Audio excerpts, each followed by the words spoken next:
Okay, no? This is a collaboration of my subject together with the God. So, the title is Gender Responsive Families Building Equality, Love, Respect at Home.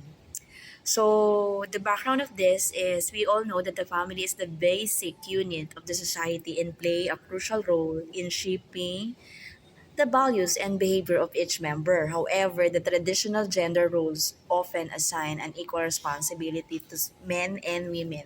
So ito yung mga pagkakataon na kapag babae ka, ikaw ang dapat lagi lang gumagawa. Kung bunso ka, babae ka, ikaw lang ang dapat laging gumagawa. So, ito pong video na sinend ko na sa inyo since we're suffering from technical problem, kaya nag-record na po ako, no? Sa ganitong paraan ko na lang iraraos yan. Supposedly, Monday pa po yan. No?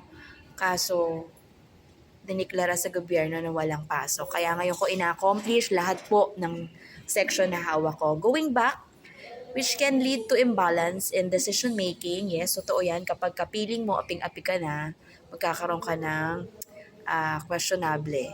No? Pagdating sa decision making mo. Kasi feeling mo, ba't ako lang ako? 'Di ba?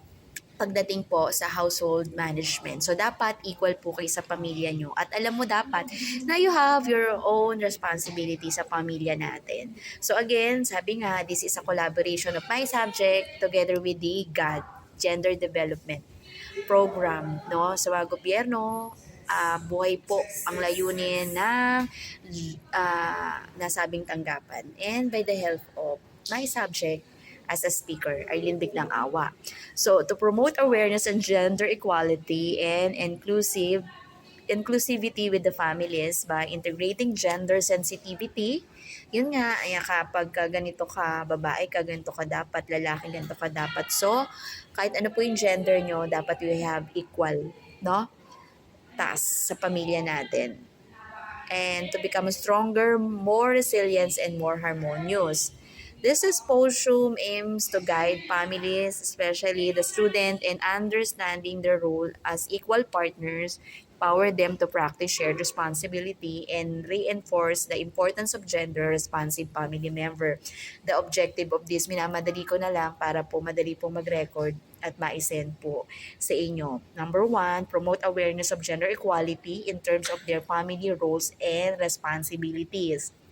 Number two, strengthen the family bonds through shared understanding of right, respect, and exclusively.